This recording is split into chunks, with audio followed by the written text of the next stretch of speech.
everyone, welcome to Fast Cook Junction. ഇന്നത്തെ special grape wine. അപ്പോൾ നമുക്ക് തുടങ്ങിയാലോ? അപ്പോൾ ഞാനിവിടെ 2 കിലോ ഗ്രേപ്പ് എടുത്തിട്ടുണ്ട്. ഇനി നമുക്കിത് ഒരു പാത്രത്തിലേക്ക് മാറ്റി വെച്ച് ഇത് നന്നായി വൃത്തിയാക്കിയെടുക്കാം. അപ്പോൾ ഞാനിത് സാധാ പച്ച വെള്ളത്തിലാണ് കഴുകിയെടുക്കുന്നത്. അപ്പോൾ ഈ ഗ്രേപ്പ് നന്നായി കഴുകിയെടുത്തതിന് ശേഷം നമുക്ക് വേറൊരു പാത്രത്തിലേക്ക് മാറ്റി ഡ്രൈ ആക്കാൻ വെക്കാം. അപ്പോൾ ഇതിൽ ശ്രദ്ധിക്കേണ്ട കാര്യം ഒരു തുള്ളി വെള്ളം പോലും ഉണ്ടാവാൻ പാടില്ല. ഈ ഗ്രേപ്പ് ഞാൻ വേറൊരു പാത്രത്തിലേക്ക് മാറ്റിയാണ്. എന്നിട്ട് ഇത് നന്നായി ചതച്ച് ഉടച്ചെടുക്കണം. അപ്പോൾ നമ്മുടെ ഗ്രേപ്പ് ഇവിടെ ഉടച്ച് സെറ്റാക്കി വെച്ചിട്ടുണ്ട്. അപ്പോൾ ഇത് കണ്ടാൽ തന്നെ അറിയാം ഗ്രേപ്പിൻ്റെ ചാറ് പുറത്തേക്ക് വന്നിട്ടുണ്ട്. ഇനി നമുക്കൊരു ഗ്ലാസ് കണ്ടെയ്നർ എടുക്കാം. ഇതിലേക്ക് നമുക്ക് ഷിഫ്റ്റ് ചെയ്യാം. അപ്പോൾ ഇതിലേക്ക് ഒഴിക്കുമ്പോൾ വക്കിലൊന്നും ആവാതെ ഒഴിച്ചു കൊടുക്കണം കേട്ടോ. അതിനുശേഷം ഇതിലേക്ക് പഞ്ചസാര 2 ബൗൾ ഇട്ട് കൊടുക്കുന്നുണ്ട്.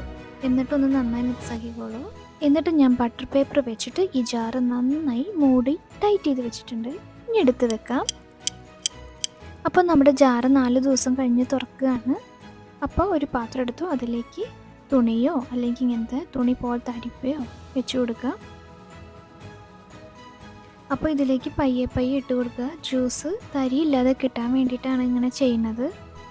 അപ്പോൾ നമ്മുടെ ജ്യൂസ് ഇവിടെ റെഡി ആയിട്ടുണ്ട്. ഇനി വീണ്ടും ഗ്ലാസ് ജാർ എടുക്കുക, അതിലേക്ക് ഫണൽ വെച്ചിട്ട് വീണ്ടും ഒഴിച്ചു കൊടുക്കുക.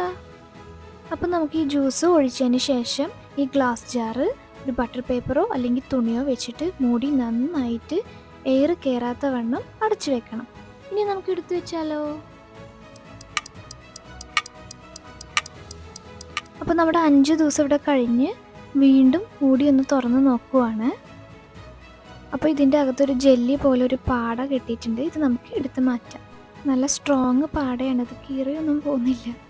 ഇനി പഴയ പോലെ തന്നെ വീണ്ടും മൂടി ടൈറ്റ് ചെയ്ത് എടുത്ത് വെക്കാം നമുക്ക്. അങ്ങനെ വീണ്ടും ഒരു 10 ദിവസത്തിന് ശേഷം ഈ മൂടി തുറക്കുകയാണ്. ഇത് തുറന്നപ്പോൾ ഇതിനകത്ത് പാട വീണ്ടും കെട്ടിയിട്ടുണ്ട്. ചെറിയ തരികളാണത്. ഇനി നമുക്ക് ഇത് അരിക്കാൻ വേണ്ടിയിട്ട് ഒരു വലിയ ജ്യൂസ് ഗ്ലാസ് അതിലേക്ക് അരിപ്പ വെച്ച് അരിച്ചെടുക്കുകയാണ് ചെയ്യുന്നത്. അപ്പോൾ നമ്മുടെ ഫൈനൽ സ്റ്റേജ് ആയിട്ടുണ്ട് ഇത്. ഇനി ഞാനൊരു ഗ്ലാസ് കുപ്പിയാണ് എടുത്തിരിക്കുന്നത്.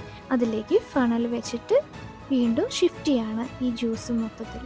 അപ്പോൾ നമ്മുടെ ഫൈനൽ വൈൻ ഇവിടെ റെഡി ആയിട്ടുണ്ട്. ഇനി നമുക്ക് കുടിക്കാം, എടുത്ത് വെക്കാം, എന്ത് വേണേലും ചെയ്യാം. ഇനി നമുക്കിനി ഇതൊന്ന് സെർവ് ചെയ്താലോ? അപ്പോൾ നമ്മുടെ പ്യുവർ ഗ്രേപ്പ് വൈൻ ഇവിടെ റെഡിയാണ്. പ്രിസർവേറ്റീവ്സ് ഒന്നും ആഡ് ചെയ്തിട്ടില്ല. അപ്പോൾ എല്ലാവരും ഇത് ട്രൈ ചെയ്ത് നോക്കണം. Thanks for watching fast cook junction.